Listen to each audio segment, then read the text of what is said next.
The ഡിബേറ്റിലേക്ക് സ്വാഗതം. ഇന്ന് നമ്മൾ ചർച്ച ചെയ്യുന്നത് വെബ് ഡിസൈനിന്റെ ഒരു അടിസ്ഥാന വർഗീകരണത്തെക്കുറിച്ചാണ്. കയ്യിലുള്ള വിവരങ്ങളനുസരിച്ച് വെബ് ഡിസൈനിനെ സ്റ്റാറ്റിക്, ഡൈനാമിക്, പിന്നെ ഇ-കൊമേഴ്സ് എന്നിങ്ങനെ മൂന്നായിട്ട് തിരിക്കാറുണ്ട്. പക്ഷേ എന്റെ ചോദ്യം ഇതാണ്: ആധുനിക വെബ് ലോകത്ത് ഈയൊരു വേർതിരിവിന് എന്തെങ്കിലും പ്രസക്തിയുണ്ടോ? വെബ്സൈറ്റുകളുടെ ഒരു അടിസ്ഥാന സ്വഭാവം മനസ്സിലാക്കാൻ സഹായിക്കുന്ന ഒരു ചട്ടക്കൂടാണോ ഇത്? അതോ യൂസർ എക്സ്പീരിയൻസ് പോലുള്ള പുതിയ ആശയങ്ങൾക്ക് മുന്നിൽ കാലഹരണപ്പെട്ട ഒന്നാണോ? ഈ വർഗീകരണം ഒരു പ്രൊജക്ടിന്റെ അടിത്തറ മനസ്സിലാക്കാൻ അത്യാവശ്യമാണെന്ന് ഞാൻ വാദിക്കുന്നു. അവിടെയാണ് എനിക്ക് വിയോജിപ്പ്. ഞാൻ കരുതുന്നത് എന്താണെന്ന് വെച്ചാൽ, ഈ വർഗീകരണം കാര്യങ്ങളെ ഒരുപാട് ലളിതവൽക്കരിക്കുന്നു എന്നാണ്. ഇന്നത്തെ വെബ് ഡിസൈനിന്റെ കേന്ദ്രബിന്ദു എന്ന് പറയുന്നത് ഉപയോക്താവിന് കിട്ടുന്ന അനുഭവമാണ്. അതായത് യൂസർ എക്സ്പീരിയൻസ്, റെസ്പോൺസീവ് ഡിസൈൻ തുടങ്ങിയ ആശയങ്ങളെ ഈ പഴയ ലേബലുകൾക്ക് ശരിക്കും ഉൾക്കൊള്ളാൻ കഴിയുന്നില്ല. അതുകൊണ്ട് ഈ വർഗീകരണം കാലഹരണപ്പെട്ടു എന്നു തന്നെ ഞാൻ വാദിക്കുന്നു. ഒരു വെബ്സൈറ്റ് നിർമ്മിക്കുന്നത് ഒരു വീട് പണിയുന്നത് പോലെയാണെന്ന് ഞാൻ പറയും. നമ്മൾ ആദ്യം തന്നെ തീരുമാനിക്കണം, ഇതൊരു ചെറിയ സ്റ്റോർ റൂം ആണോ, അതോ ആളുകൾക്ക് താമസിക്കാനുള്ളൊരു വീടാണോ, അല്ലെങ്കിൽ ഒരു വലിയ കച്ചവട സ്ഥാപനമാണോ എന്ന്. ഈ മൂന്ന് വർഗീകരണവും അതുപോലെയാണ്.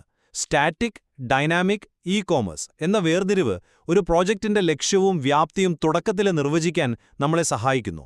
നമുക്ക് കിട്ടിയ വിവരങ്ങളിൽ പറയുന്ന ആദ്യത്തെ രണ്ട് കാര്യങ്ങൾ എന്താണ്? ലക്ഷ്യം നിർവചിക്കുക, വ്യാപ്തി നിർണ്ണയിക്കുക. ഈ വർഗീകരണം അതിന് കൃത്യമായ ഒരു രൂപരേഖ നൽകുന്നുണ്ട്. ഒരു വെബ്സൈറ്റിന്റെ സാങ്കേതികമായ സങ്കീർണതയും അതിന്റെ പ്രവർത്തന രീതിയും ഉപഭോക്താക്കൾക്കും ഡിസൈനർമാർക്കും ഒരുപോലെ മനസ്സിലാക്കാൻ ഇത് കൂടിയേ തീരൂ. അതിന് നല്ലൊരു തെളിവ് നമുക്ക് കിട്ടിയ വിവരങ്ങളിലെ FAQ ഭാഗത്ത് തന്നെയുണ്ട്. വെബ് ഡിസൈനിന്റെ 3 തരമേതാണ് എന്ന ചോദ്യത്തിന് കൃത്യമായ ഉത്തരമായി സ്റ്റാറ്റിക്, ഡൈനാമിക്, ഇ-കൊമേഴ്സ് എന്ന് തന്നെ നൽകിയിരിക്കുന്നു. അത് ഈ വർഗീകരണത്തിന്റെ നിലവിലുള്ള പ്രാധാന്യത്തെയാണ് കാണിക്കുന്നത്. നിങ്ങളൊരു വീടിന്റെ ഉദാഹരണം പറഞ്ഞല്ലോ. പക്ഷേ നമ്മളൊരു വീട്ടിൽ കയറുമ്പോൾ അതിന്റെ ഫൗണ്ടേഷൻ കോൺക്രീറ്റ് കൊണ്ടാണോ അതോ കരിങ്കല്ല് കൊണ്ടാണോ പണിതത് എന്നാണോ ആദ്യം ശ്രദ്ധിക്കുന്നത്? അല്ലല്ലോ. ആ വീടിനകത്ത് താമസിക്കാൻ എത്രത്തോളം സൗകര്യമുണ്ട്, കാറ്റും വെളിച്ചവും കയറുന്നുണ്ടോ, മുറികളുടെ ഡിസൈൻ എങ്ങനെയുണ്ട് എന്നൊക്കെയാണ്. അതുപോലെയാണ് വെബ്സൈറ്റും. ഈ വർഗീകരണം കാലഹരണപ്പെട്ടുമെന്ന് ഞാൻ പറയാൻ കാരണം അതാണ്. ആധുനിക വെബ് ഡിസൈനിന്റെ ആത്മാവ് യൂസർ എക്സ്പീരിയൻസ് ആണ്.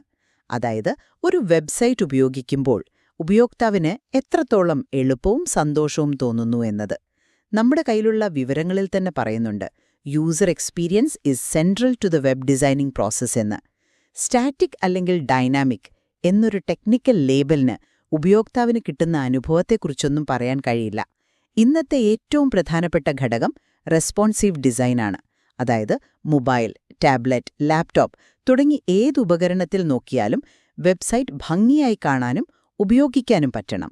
ഈ ആശയം നിങ്ങൾ പറഞ്ഞ 3 വിഭാഗങ്ങൾക്കും ഒരുപോലെ ബാധകമാണ്. അതുകൊണ്ട് തന്നെ ഈ പഴയ വേർതിരിവിനേക്കാൾ പ്രസക്തമായത് റെസ്പോൺസീവ് ഡിസൈനാണ്. അപ്പോൾ നിങ്ങൾ പറയുന്നത് ഉപയോക്താവിന് കിട്ടുന്ന അനുഭവമാണ് എല്ലാറ്റിലും വലുതെന്നാണോ? ശരി, പക്ഷേ ആ അനുഭവം നൽകുന്ന വെബ്സൈറ്റിന്റെ അടിത്തറ എന്തായിരിക്കണമെന്ന് തീരുമാനിക്കാൻ ഈ വർഗീകരണം സഹായിക്കില്ലേ? ഇല്ല, അതാണ് എന്റെ പോയിന്റ്. ഒരു വെബ്സൈറ്റിന്റെ പ്രധാന ലക്ഷ്യം ഉപയോക്താക്കൾക്ക് മികച്ച അനുഭവം നൽകുക എന്നതാണ്. ഉദാഹരണത്തിന്, നിങ്ങളുടെ നാട്ടിലെ ഒരു റെസ്റ്റോറന്റിന്റെ വെബ്സൈറ്റ് ഒന്ന് ഓർത്തുനോക്കൂ. വളരെ മനോഹരമായ, ഒരുപാട് ആനിമേഷനൊക്കെയുള്ള ഒരു ഡൈനാമിക് സൈറ്റ്. പക്ഷേ അത് ലോഡ് ചെയ്യാൻ ഒരു 10 സെക്കൻഡ് എടുക്കുന്നു. മറ്റൊന്ന് വളരെ ലളിതമായ ഒരു സ്റ്റാറ്റിക് സൈറ്റ്. ഒറ്റ പേജേ ഉള്ളൂ, പക്ഷേ മെനുവും ഫോൺ നമ്പരും ഒറ്റ സെക്കൻഡിൽ മുന്നിലെത്തും. ഇതിൽ ഏതാണ് വിജയിച്ചത്? ഉപയോക്താവിന്റെ കാഴ്ചപ്പാടിൽ രണ്ടാമത്തേതാണ്. അതുകൊണ്ടുതന്നെ ഈ സാങ്കേതിക വേർതിരിവുകൾക്ക് ഒരു പ്രസക്തിയുമില്ല. അവർക്ക് വേണ്ടത് വേഗതയും എളുപ്പത്തിൽ ഉപയോഗിക്കാൻ കഴിയുന്ന ഒരു സൈറ്റുമാണ്. അത് സ്റ്റാറ്റിക് ആണോ ഡൈനാമിക് ആണോ എന്നത് അവർക്ക് ഒരു വിഷയമേ അല്ല. നിങ്ങൾ തത്വങ്ങളെയും വർഗങ്ങളെയും കൂട്ടിക്കുഴയ്ക്കുകയാണ്. യൂസർ എക്സ്പീരിയൻസ് എന്നത് ഈ ഓരോ വർഗത്തിനുള്ളിലും പ്രയോഗിക്കേണ്ട ഒരു തത്വമാണ്, അല്ലാതെ വർഗീകരണത്തിന് പകരമാവുന്ന ഒന്നല്ല. നിങ്ങൾ പറഞ്ഞ റെസ്റ്റോറന്റിന്റെ ഉദാഹരണം തന്നെ എടുക്കാം. അവിടെ പ്രശ്നം ഡൈനാമിക് ആയതല്ല, മറിച്ച് ആ ഡൈനാമിക് സൈറ്റിന്റെ യൂസർ എക്സ്പീരിയൻസ് മോശമായതാണ്. ഒരു ഡൈനാമിക് സൈറ്റിലെ യൂസർ ഇൻട്രാക്ഷൻ, അതായത് ഉപയോക്താവുമായുള്ള ഇടപെടലുകളുമായി ബന്ധപ്പെട്ട വെല്ലുവിളികൾ, ഒരു സ്റ്റാറ്റിക് സൈറ്റിലെ ഉള്ളടക്കത്തിന്റെ വായനാക്ഷമത എന്ന വെല്ലുവിളിയിൽ നിന്ന് വളരെ വ്യത്യസ്തമാണ്. ഈ വർഗീകരണം ഓരോ തരം വെബ്സൈറ്റിലെയും ശരിയായ യൂസർ എക്സ്പീരിയൻസ് പ്രശ്നങ്ങളിൽ ശ്രദ്ധ കേന്ദ്രീകരിക്കാൻ ഒരു ഡിസൈനറെ സഹായിക്കുന്നു. അതായത് സ്റ്റാറ്റിക് സൈറ്റിൽ എങ്ങനെ വിവരങ്ങൾ ഏറ്റവും നന്നായി അവതരിപ്പിക്കാമെന്നും ഡൈനാമിക് സൈറ്റിൽ എങ്ങനെ ഉപയോക്താവിന്റെ ഇൻപുട്ടുകളോട് വേഗത്തിൽ പ്രതികരിക്കാമെന്നും ചിന്തിക്കാൻ ഈ വേർതിരിവ് സഹായിക്കും. അതൊരു രസകരമായ വാദമാണ്. പക്ഷേ നിങ്ങൾ ആധുനിക ടൂളുകളുടെ സ്വാധീനത്തെ പൂർണ്ണമായി അവഗണിക്കുന്നു. എനിക്കിത് കേൾക്കുമ്പോൾ ഓർമ്മ വരുന്നത് ഏകദേശം ഒരു 10 വർഷം മുൻപ് ഒരു വെബ്സൈറ്റ് ഉണ്ടാക്കാൻ എത്ര ബുദ്ധിമുട്ടായിരുന്നു എന്നാണ്. ഇന്ന് എന്റെ ഒരു സുഹൃത്ത് അവന്റെ ചെറിയൊരു കഫേക്ക് വേണ്ടി വിക്സ് ഉപയോഗിച്ച് ഒറ്റ ദിവസം കൊണ്ടൊരു സൈറ്റുണ്ടാക്കി. അവനോട് സ്റ്റാറ്റിക്, ഡൈനാമിക് എന്നൊന്നും പറഞ്ഞാൽ മനസ്സിലാവുക പോലുമില്ല. വേർഡ്പ്രസ്, വിക്സ്, സ്ക്വയർസ്പേസ് പോലുള്ള ടൂളുകൾ ഈ വേർതിരിവുകളെ അപ്രസക്തമാക്കുന്നു. ഉദാഹരണത്തിന്, വിക്സിലെ ഡ്രാഗ് ആൻഡ് ഡ്രോപ്പ് സംവിധാനം ഉപയോഗിച്ച് കോഡിംഗ് അറിയാത്ത ഒരാൾക്ക് പോലും സങ്കീർണമായ ഡൈനാമിക് ഫീച്ചറുകളുള്ള വെബ്സൈറ്റുകൾ നിർമ്മിക്കാം. അവർ സ്റ്റാറ്റിക്, ഡൈനാമിക് എന്നതിനെക്കുറിച്ച് ചിന്തിക്കുന്നേയില്ല. അവർ ചിന്തിക്കുന്നത് കാഴ്ചയിൽ എങ്ങനെയിരിക്കണം, ഉപയോക്താവിന് എന്തനുഭവം നൽകണം എന്നതിനെക്കുറിച്ചാണ്. ഒരു മിനിറ്റ്, നിങ്ങൾ വേർഡ്പ്രസിന്റെ കാര്യം പറഞ്ഞല്ലോ. അത് വളരെ നല്ലൊരു ഉദാഹരണമാണ്. കാരണം ഈ ടൂളുകൾ നിർമ്മിച്ചിരിക്കുന്നത് നിങ്ങൾ പറയുന്ന ഈ അടിസ്ഥാന ആശയങ്ങൾക്ക് മുകളിലാണ്. സത്യത്തിൽ എത്ര വേർഡ്പ്രസ് യൂസർമാർ തങ്ങളുടെ സൈറ്റ് സ്റ്റാറ്റിക് ആണോ ഡൈനാമിക് ആണോ എന്ന് ചിന്തിക്കുന്നുണ്ടാവുമെന്ന് നിങ്ങൾ ചോദിച്ചേക്കാം. ഒരുപക്ഷെ അധികം പേരുണ്ടാവില്ല, പക്ഷേ അതിന്റെ പ്രത്യാഘാതം അവർ അനുഭവിക്കുന്നുണ്ട്. ഒരു യൂസർ നല്ലൊരു തീം തിരഞ്ഞെടുക്കുന്നു, ആവശ്യമുള്ള പ്ലഗിൻ ചേർക്കുന്നു, പക്ഷേ അവർ ചേർക്കുന്ന ഓരോ പ്ലഗിനും സൈറ്റിനെ കൂടുതൽ ഡൈനാമിക് ആക്കുകയാണ്. ഒരു കോണ്ടാക്ട് ഫോം, ഒരു കലണ്ടർ, ഒരു സോഷ്യൽ മീഡിയ ഫീഡ്, ഇതെല്ലാം സൈറ്റിന്റെ വേഗതയെ ബാധിക്കും.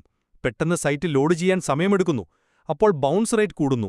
അതായത് വെബ്സൈറ്റിൽ കയറി വേറൊരു പേജിലേക്കും പോകാതെ പെട്ടെന്ന് തന്നെ തിരികെ പോകുന്നവരുടെ എണ്ണം. എന്തുകൊണ്ടാണ് തന്റെ സൈറ്റ് പതിയെ ആയത് എന്ന് മനസ്സിലാക്കാൻ അതിന്റെ അടിസ്ഥാനം ഡൈനാമിക് ആണെന്നും ഓരോ പ്ലഗിനും അതിന്റെ ഭാരം കൂട്ടുന്നു എന്നുമുള്ള അറിവ് സഹായിക്കും. അപ്പോൾ ശരിയായ പ്ലഗിനുകൾ തിരഞ്ഞെടുക്കാനും സൈറ്റിന്റെ വേഗത നിലനിർത്താനും സാധിക്കും. നിങ്ങൾ പറഞ്ഞതിൽ കാഞ്ഞിരുണ്ട്. പക്ഷേ നിങ്ങൾ വിഷയത്തെ ഒരു ഡെവലപ്പറുടെ കണ്ണിലൂടെയാണ് കാണുന്നത്, ഒരു ഡിസൈനറുടെയോ അല്ലെങ്കിൽ ഉപയോക്താവിന്റെയോ കണ്ണിലൂടെയല്ല.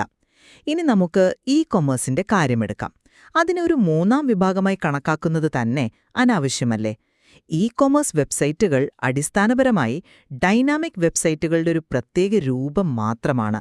ഉൽപ്പന്നങ്ങൾ ചേർക്കാനും സ്റ്റോക്ക് മാനേജ് ചെയ്യാനും ഉപയോക്താക്കളുടെ വിവരങ്ങൾ ശേഖരിക്കാനും ഡേറ്റാബേസ് ഉപയോഗിക്കുന്ന ഏതൊരു സൈറ്റും ഡൈനാമിക്കാണ്. അതുപോലെ വിദ്യാർത്ഥികൾക്ക് ലോഗിൻ ചെയ്ത് കോഴ്സുകൾ തിരഞ്ഞെടുക്കാൻ കഴിയുന്നൊരു യൂണിവേഴ്സിറ്റി വെബ്സൈറ്റും ഡൈനാമിക്കാണ്. പക്ഷെ അതിന് നമ്മളൊരു പ്രത്യേക വിഭാഗമായി കണക്കാക്കുന്നില്ലല്ലോ. ഷോപ്പിഫൈ പോലുള്ള ടൂളുകൾ ഓൺലൈൻ സ്റ്റോറുകൾ നിർമ്മിക്കാൻ സഹായിക്കുന്നു എന്നത് അതിന്റെ പ്രവർത്തനത്തെയാണ് കാണിക്കുന്നത്, അല്ലാതെ അതൊരു പുതിയ തരം ഡിസൈനാണെന്നല്ല. സാങ്കേതികമായി താങ്കൾ പറഞ്ഞത് 100% ശരിയാണ്. കൊമേഴ്സ് സൈറ്റുകൾ ഡൈനാമിക് ആണ്. പക്ഷേ പ്രായോഗികമായി അതിനെ ഒരു പ്രത്യേക വിഭാഗമായി കാണുന്നത് തന്നെയാണ് ശരി. കാരണം ഒരു കൊമേഴ്സ് സൈറ്റിന്റെ ലക്ഷ്യവും പ്രവർത്തനപരമായ ആവശ്യകതകളും വളരെ വളരെ വ്യത്യസ്തമാണ്.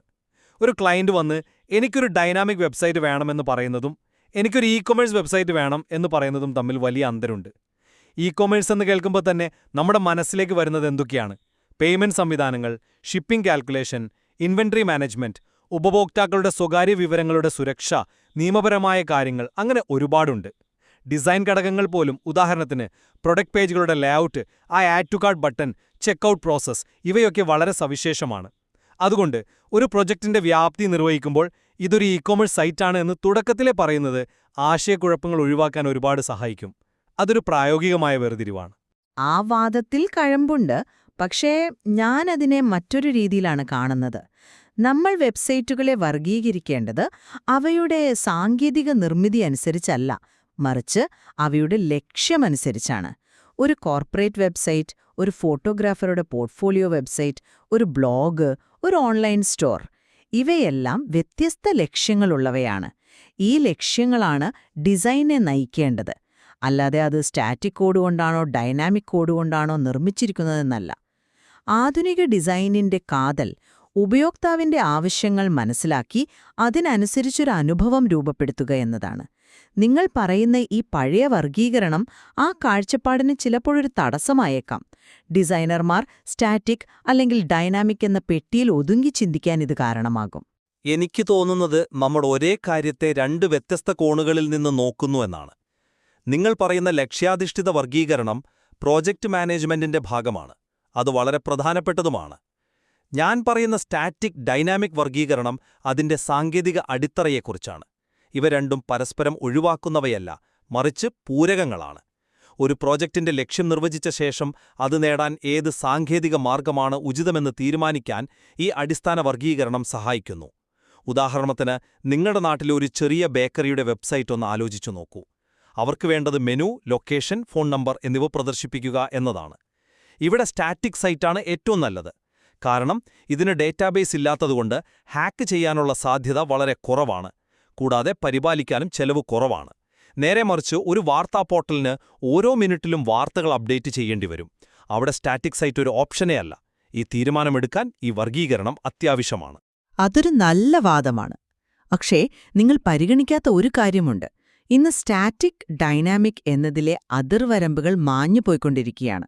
ഇപ്പോൾ ജാംസ്റ്റാക്ക് പോലുള്ള പുതിയ സാങ്കേതിക വിദ്യകളുണ്ട്. ലളിതമായി പറഞ്ഞാൽ ഇത് സ്റ്റാറ്റിക് സൈറ്റുകൾ പോലെ മിന്നൽ വേഗതയും ഉയർന്ന സുരക്ഷയും നൽകുന്നു. എന്നാൽ അതേസമയം ഒരു ന്യൂസ് പോർട്ടൽ പോലെ വിവരങ്ങൾ എളുപ്പത്തിൽ അപ്ഡേറ്റ് ചെയ്യാനും സാധിക്കുന്നു. ഒരു സൈറ്റിന് ഒരേ സമയം സ്റ്റാറ്റിക്കിന്റെ ഗുണങ്ങളും ഡൈനാമിക്കിന്റെ ഗുണങ്ങളും നൽകാൻ കഴിയുമെങ്കിൽ പിന്നെ ഈ പഴയ ലേബലുകൾക്ക് എന്ത് പ്രസക്തിയാണുള്ളത്? ഡിസൈന്റെ ഭാവി ഉപയോക്താവിന്റെ അനുഭവത്തെയും ഉള്ളടക്കത്തിന്റെ വിതരണത്തെയും ഉപകരണങ്ങളുടെ വൈവിധ്യത്തെയും ആശ്രയിച്ചിരിക്കും. അല്ലാതെ അത് ഏത് സെർവർ സൈഡ് സാങ്കേതികവിദ്യ ഉപയോഗിക്കുന്നു എന്നതിനെ ആശ്രയിച്ചായിരിക്കില്ല. സ്റ്റാറ്റിക്, ഡൈനാമിക് എന്ന വേർതിരിവ് തന്നെ അപ്രസക്തമാവുകയല്ലേ ഇവിടെ? നിങ്ങൾ പറഞ്ഞത് വളരെ ശരിയാണ്. ജാംസ്റ്റാക്ക് പോലുള്ള സാങ്കേതികവിദ്യകൾ ഈ രംഗത്ത് വലിയ മാറ്റങ്ങൾ കൊണ്ടുവരുന്നുണ്ട്. പക്ഷെ എനിക്ക് തോന്നുന്നത് ഇത് വർഗീകരണത്തെ അപ്രസക്തമാക്കുകയല്ല, മറിച്ച് അതിനെ കൂടുതൽ സൂക്ഷ്മമാക്കുകയാണ് ചെയ്യുന്നതെന്നാണ്. മുൻപ് ഇത് ഒന്നുകിൽ സ്റ്റാറ്റിക് അല്ലെങ്കിൽ ഡൈനാമിക് എന്നൊരു കറുപ്പും വെളുപ്പുമായിരുന്നു. ഇന്നത് പലതരം സാധ്യതകളുള്ളൊരു സ്പെക്ട്രമായി മാറിയിരിക്കുന്നു. ജാംസ്റ്റാക്ക് ഉപയോഗിക്കുമ്പോൾ പോലും ഒരു ഡെവലപ്പർ തീരുമാനിക്കേണ്ടതുണ്ട് സൈറ്റിന്റെ ഏതൊക്കെ ഭാഗങ്ങൾ മുൻകൂട്ടി തയ്യാറാക്കി സ്റ്റാറ്റിക്കായി നൽകണം, ഏതൊക്കെ ഭാഗങ്ങളിലെ വിവരങ്ങൾ ആവശ്യാനുസരണം ഡൈനാമിക്കായി കൊണ്ടുവരണം എന്ന്. അതായത് അടിസ്ഥാനപരമായ ആശയങ്ങൾ ഇപ്പോഴും പ്രസക്തമാണ്. ആ ആശയങ്ങളെ പുതിയ രീതിയിൽ ഉപയോഗിക്കാൻ പഠിക്കുന്നുവെന്ന് മാത്രം. ഒരു വെബ്സൈറ്റിന്റെ അടിത്തറ എങ്ങനെയായിരിക്കണം എന്ന ചിന്ത ഇപ്പോഴും പ്രധാനമാണ്. ആധുനിക വെബ് ഡിസൈനിന്റെ ശ്രദ്ധ പൂർണ്ണമായും ഉപയോക്താവിനെ കേന്ദ്രീകരിച്ചുള്ള ഒന്നായി മാറിയിരിക്കുന്നു എന്നതിൽ നമുക്ക് തർക്കമില്ലല്ലോ. റെസ്പോൺസീവ് ഡിസൈൻ പോലുള്ള തത്വങ്ങളാണ് ഇന്ന് ഒരു വെബ്സൈറ്റിന്റെ വിജയം നിർണ്ണയിക്കുന്നത്. കാരണം ആളുകൾ പലതരം ഉപകരണങ്ങളിൽ നിന്ന് ഇന്റർനെറ്റ് ഉപയോഗിക്കുന്നു. ആധുനിക ടൂളുകളും ഉപയോക്താക്കളുടെ പ്രതീക്ഷകളും ഈ പഴയ വേർതിരിവുകളെ ഒരു പരിധിവരെ അപ്രസക്തമാക്കിക്കൊണ്ടിരിക്കുകയാണ്. അടിസ്ഥാന ആശയങ്ങൾ മനസ്സിലാക്കുന്നത് നല്ലതാണ്, പക്ഷേ ഡിസൈൻ ചർച്ചകൾ ഈ സാങ്കേതിക ലേബലുകളിൽ കുടുങ്ങിപ്പോകരുത്. പകരം നമ്മുടെ ഉപയോക്താവ് ആരാണ്, അവരുടെ ആവശ്യം എന്താണ്, അത് ഏറ്റവും ലളിതമായും വേഗത്തിലും എങ്ങനെ നൽകാം എന്ന ചോദ്യത്തിൽ നിന്നായിരിക്കണം നമ്മൾ തുടങ്ങേണ്ടത്. യൂസർ എക്സ്പീരിയൻസ്, റെസ്പോൺസീവ് ഡിസൈൻ തുടങ്ങിയ ആധുനിക തത്വങ്ങൾ അത്യന്താപേക്ഷിതമാണെന്ന കാര്യത്തിൽ എനിക്ക് യാതൊരു സംശയവുമില്ല. പക്ഷേ ഒരു വെബ്സൈറ്റിന്റെ അടിസ്ഥാന ഘടനയും ലക്ഷ്യവും മനസ്സിലാക്കാൻ സ്റ്റാറ്റിക്, ഡൈനാമിക്, ഇ-കൊമേഴ്സ് എന്ന ക്ലാസിക് വർഗീകരണം ഇന്നും ഒരു മുതൽക്കൂട്ട് തന്നെയാണ്. ഇതൊരു പ്രോജക്റ്റിന്റെ തുടക്കത്തിൽ അതിന്റെ വ്യാപ്തിയും സങ്കീർണതയും വിലയിരുത്താൻ വ്യക്തമായൊരു ചട്ടക്കൂട് നൽകുന്നു. പുതിയ സാങ്കേതികവിദ്യകൾ വരുമ്പോൾ ഈ വർഗീകരണത്തിന്റെ നിർവചനങ്ങൾ വികസിക്കാം, പക്ഷേ അതിന്റെ അടിസ്ഥാനപരമായ പ്രസക്തി നഷ്ടപ്പെടുന്നില്ല. ഇത് റോഡ് മാപ്പിലെ ഒരു സ്റ്റാർട്ടിംഗ് പോയിന്റ് പോലെയാണ്. ഒരു പക്ഷേ അതെ. പക്ഷേ ആധുനിക ലോകത്ത് യാത്ര തുടങ്ങാൻ പല വഴികളുണ്ട്. ചിലരിപ്പോഴും പഴയ പേപ്പർ മാപ്പ് ഉപയോഗിക്കുന്നു, മറ്റു ചിലർ ഗൂഗിൾ മാപ്സ് ഉപയോഗിക്കുന്നു. രണ്ടും ലക്ഷ്യസ്ഥാനത്ത് എത്തിച്ചേരാം. എന്റെ വാദം യൂസർ എക്സ്പീരിയൻസും റെസ്പോൺസീവ് ഡിസൈനും ലക്ഷ്യാധിഷ്ഠിത സമീപനവുമാണ് ഇന്നത്തെ ഗൂഗിൾ മാപ്സ്. അത് കൂടുതൽ കൃത്യവും കാര്യക്ഷമവുമാണ്. പഴയ വർഗീകരണം നല്ലൊരു തുടക്കം നൽകിയേക്കാം, പക്ഷേ അതിൽ മാത്രം ഒതുങ്ങി നിന്നാൽ നമ്മൾ വഴിതെറ്റിപ്പോകാൻ സാധ്യതയുണ്ട്. വെബ് ഡിസൈൻ എന്ന മേഖല എത്രത്തോളം വികസിച്ചുകൊണ്ടിരിക്കുന്നു എന്ന ഈ ചർച്ച വ്യക്തമാക്കുന്നു. അടിസ്ഥാനപരമായ സാങ്കേതിക വർഗീകരണത്തിൽ നിന്ന് തുടങ്ങിയാലും ഉപയോക്തൃ കേന്ദ്രീകൃത തത്വങ്ങളിൽ നിന്ന് തുടങ്ങിയാലും അന്തിമ ലക്ഷ്യം ഒന്നുതന്നെയാണ്. കയ്യിലുള്ള വിവരങ്ങൾ നമ്മെ ഓർമ്മിപ്പിക്കുന്നതുപോലെ കാഴ്ചയിൽ മനോഹരവും ഉപയോഗിക്കാൻ എളുപ്പമുള്ളതുമായ ഒരു വെബ്സൈറ്റ് നിർമ്മിക്കുക എന്നതാണ് പ്രധാനം. തീർച്ചയായും ഏത് ചട്ടക്കൂടാണ് കൂടുതൽ ഉപയോഗപ്രദമെന്ന് തീരുമാനിക്കേണ്ടത് ഓരോ പ്രോജക്റ്റിന്റെയും സാഹചര്യങ്ങൾക്കനുസരിച്ച് ഓരോരുത്തരുമാണ്. ഒരുപക്ഷെ ഏറ്റവും നല്ല സമീപനം ഈ രണ്ട് കാഴ്ചപ്പാടുകളെയും ഒരുമിച്ചു കൊണ്ടുപോകുന്നതായിരിക്കാം. സാങ്കേതിക അടിത്തറയെക്കുറിച്ച് ബോധ്യമുണ്ടാവുകയും അതേസമയം ഉപയോക്താവിന് എല്ലാറ്റിനും മുകളിൽ പ്രതിഷ്ഠിക്കുകയും ചെയ്യുക. ഈ വിഷയത്തിൽ ഇനിയും ഒരുപാട് ചർച്ചകൾക്ക് സാധ്യതയുണ്ട്.